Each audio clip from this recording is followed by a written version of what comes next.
Big Boss season 9ல இப்ப ரீசெண்டா நடந்த டபுள் எலிமினேஷன் மூலம் வெளில வந்தவங்க தான் வியானா. வெளில வந்தக்கூடிய வியானா அவங்களுடைய எவிஷன பத்தியும், அவங்களோட பிக் பாஸ் ஜர்னிய பத்தியும் பல விஷயங்கள ஷேர் பண்ணியிருக்காங்க. அதோட விவரத்த தான் இந்த வீடியோல பார்க்க போறோம். கடந்த வாரம் பிக் பாஸ்ல யாருமே எதிர்பார்க்காத மாரி டபுள் எலிமினேஷன் வச்சுட்டாங்க. சனிக்கிழமை எபிசோட்ல ரம்யாவும், ஞாயிற்றுக்கிழமை எபிசோட்ல வியானாவும் எலிமினேட் ஆகி வெளில வந்திருக்காங்க.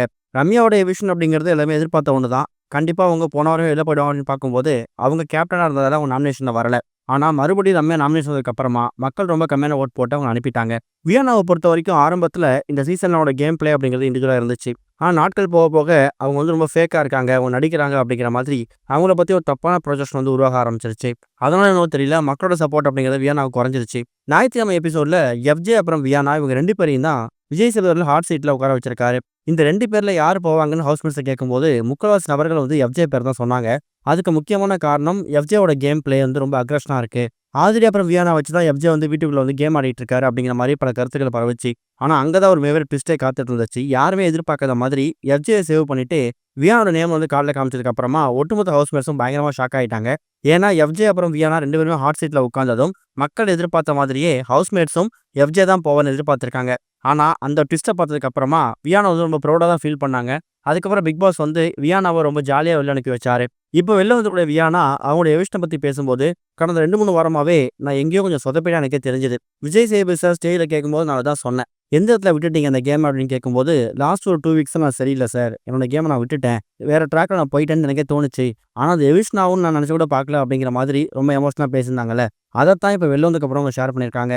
கண்டிப்பா எஃப்ஜே அப்புறம் என்னையும் உட்கார வைக்கும்போது எஃப்ஜே தான் வெளில போவாருன்னு நினைச்சிட்டு இருந்தேன். என்னோட பேரை வந்து நேம்ல காமிச்சதுக்கு அப்புறமா நான் ரொம்ப ஷாக் ஆயிட்டேன். ஓகே, நம்ம கேம வந்து லாஸ்ட் ஒரு 2 வீக்ஸா சரியா விளையாடல. அது கூட மக்கள்கிட்ட நமக்கு வந்து தப்பான ப்ரொஜெக்ஷன ஏற்படுத்தியிருக்கலாம். அது கூட எனக்கு எவிக்ஷனுக்கு ஒரு முக்கியமான காரணமா இருக்கும்னு நான் தெரிஞ்சுக்கிட்டேன். ஒருவேளை ஆரம்பத்துல இருந்தவன் நான் இருந்தேன்னா கூட மக்கள் எனக்கு சப்போர்ட் பண்ணியிருப்பாங்க. என்ன வந்து பிக் பாஸ்ல சேவ் பண்ணியிருப்பாங்க.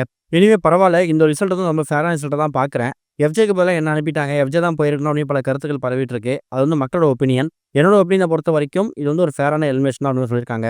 இதுவரைக்கும் இந்த சீசன் 9ல இவ்வளோ நாள் சப்போர்ட் பண்ணி நான் உட்கார வச்ச மக்களுக்கு ரொம்ப ரொம்ப நன்றி. நான் வீட்டுக்குள்ளேருந்து வெளில வரும்போது இதான் சொன்னேன். நான்லாம் போன ஒரு 2, 3 வீக்காவது வெளில போயிடுவேன். எனக்கு வந்து இவ்வளோ பெரிய சப்போர்ட் கிடைக்குமான்னு தெரியல. ஏன்னா நெறைய பேர் அங்க வரக்கூடிய எல்லாமே பாப்புலரான ஆளு. மத்தவங்கள கம்பேர் பண்ணும்போது எனக்கு அந்த அளவுக்கு பாப்புலாரிட்டி ஒரு ஃபேம் கிடையாது. குறைஞ்சது ஒரு 3 வாரம் இருப்பேன்னு நினைச்சிட்டு இருந்தேன். ஆனா கிட்டத்தட்ட ஒரு 10 வாரத்துக்கு மேல உள்ள இருக்க வச்சிருக்காங்க. அதே நான் ஒரு பெரிய விஷயமா பார்க்குறேன். எனக்கு தொடர்ந்து சப்போர்ட் பண்ற மக்களுக்கு ரொம்ப நன்றி. அதே மாதிரி என்னோட ஃபேன்ஸ் அப்புறம் ஃபாலோவர்ஸையும் எங்க அம்மாவையும் நான் அவங்கள ஏமாத்திட்டேன். அதுக்கு நான் ரொம்ப ரொம்ப சாரி கேட்டுக்கிறேன் அப்படிங்கிற மாரி சொல்லியிருக்காங்க. இது சம்மந்தமா ஸ்டோரியும் ஆட் பண்ணியிருக்காங்க.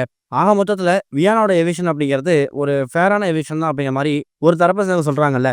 அந்த ஒரு கருத்த வந்து வியானா ஏத்துக்கிறாங்க. அவங்க கேம் பிளே வந்து டைவர்ட் ஆகி போனது தான் அவங்க எவிக்ஷனுக்கு முக்கியமான காரணம் அப்படிங்கிறத அவங்க ஏத்துக்கிறதாவும் சொல்லியிருக்காங்க. வியானாவோட இந்த ஒரு கருத்த பத்தி நீங்க என்ன சொல்றீங்க அப்படிங்கிற கருத்துக்கள மறக்காம கமெண்ட்ல மென்ஷன் பண்ணுங்க.